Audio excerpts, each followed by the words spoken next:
कैसे हुआ ब्रिटेन की महारानी विक्टोरिया को एक हिंदुस्तानी नौकर से प्यार। दोस्तों, आज हम बात करेंगे महारानी विक्टोरिया की। कहा जाता है कि अंग्रेजी साम्राज्य में सूरज कभी अस्त नहीं होता था। दुनिया के ज़्यादातर मुल्क अंग्रेज़ों के गुलाम थे। अंग्रेज़ों के मर्जी के बिना एक पत्ता नहीं हिलता था। लेकिन एक 19वीं शताब्दी के अंत में एक ऐसी हकीकत दुनिया के लिए गवाह बनने जा रही थी, जिसे इंग्लैंड का राज परिवार क्या एक सामान्य अब्दुल करीम 24 साल के थे। 1987 में आगरा से इंग्लैंड आए थे। उन्हें भारत की ओर से एक तोहफे के रूप में क्वीन विक्टोरिया के पास भेजा गया था।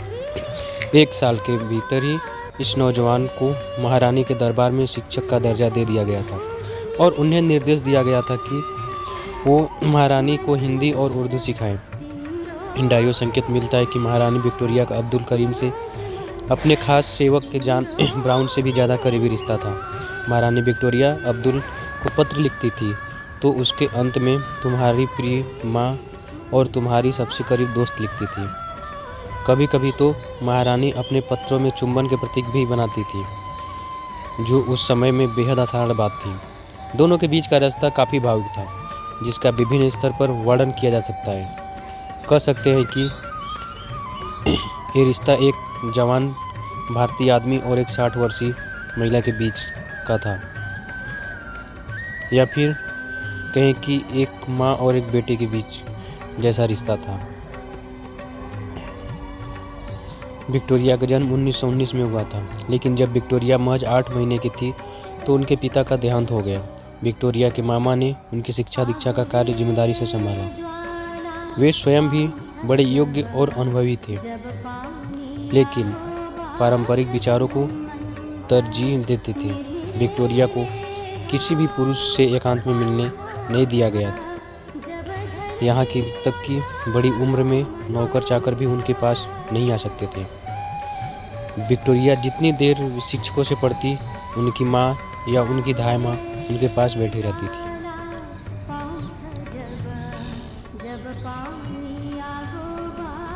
18 वर्ष की उम्र में विक्टोरिया गद्दी पर बैठी। वे लिखती हैं कि मंत्रियों की रोज़ इतनी रिपोर्ट आती थी तथा इतने अधिक का जो भ्रष्टाचार करना पड़ता था कि मुझे बहुत श्रम करना पड़ता है, किंतु इसमें मुझे सुख मिलता है। राज्य के कामों के प्रति उनका यह भाव अंत तक बना रहा।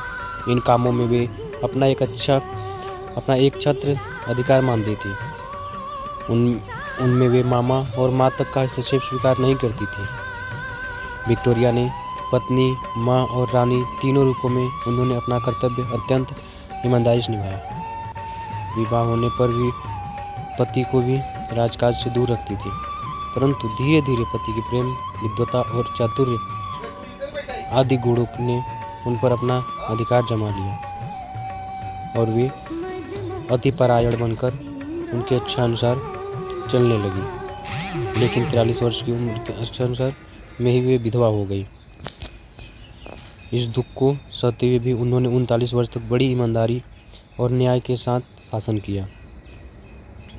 जो भार उनके कंधों पर रखा गया था, उन्होंने अपनी शिक्षा, शक्ति, सामर्थ्य के अनुसार वे उसे अंत तक ढोती रही।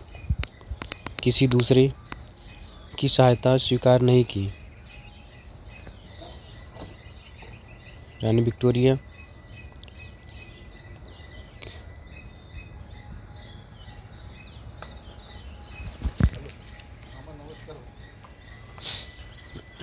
महारानी का विवाह 1840 में 6 के प्रिंस अल्बर्ट से हुआ था।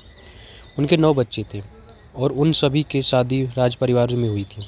1861 में उनके पति की मृत्यु के बाद वो काफ़ी समय तक राज्य के काम से दूर रहे, जिसकी वजह से उन्हें लोकप्रियता से भी मिली। इसी वजह से उनका राज्यकाल सबसे लंबा रहा। अंग्रेजी के इतिहास में उनके किसी पूर्वज ने इतने लंबे समय तक राज नहीं किया। क्वीन विक्टोरिया के शासनकाल में अंग्रेजी हुकूमत बहुत दूर तक फैली हुई थी और उनके इस शासनकाल में वैज्ञानिक, औद्योगिक और राजनीतिक विस्तार हुआ। दुनिया में विकसित देश के रूप में ब्रिटेन को देखा जाने लगा था। महारानी विक्टोरिया को भारत की महारानी की उपाधि मिली 1 मई 1876 में मिली थी। उनकी मृत्यु 1901 में इंग्लैंड में हुई थी। उनकी गद्दी उनके बेटे एडवर्ड से संभाली थी। क्वीन विक्टोरिया, कहा जाता है कि पति की मौत के बाद ब्रिटेन की पहली महारानी विक्टोरिया को जब प्यार हुआ तो हर जगह कानाफूसी होने लगी। सभी को यही लगा कि रानी को किसी राजा से प्यार हुआ होगा, लेकिन हकीकत ये नहीं थी। रानी को एक मामूली नौकर से प्यार हुआ था। कहा जाता है कि रानी के पास एक घोड़ा था जिसका नाम मस्तबल था। कहा यह भी जाता है कि रानी सेक्स की इतनी भूखी थी कि 40 नौकरों से सेक्स करने के बाद भी उनकी काम इच्छा खत्म नहीं होती थी। वे इससे भी संतुष्ट नहीं होती थी, जिसके कारण एक बार रानी अपने घोड़े अस्तबल के साथ संभोग क्रिया कर रही थी। संभोग क्रिया करते समय महारानी की मृत्यु हो गई। दोस्तों, यह कहानी अगर आपको अच्छी लगी हो तो वीडियो को लाइक एंड चैनल सब्सक्राइब जरूर करें।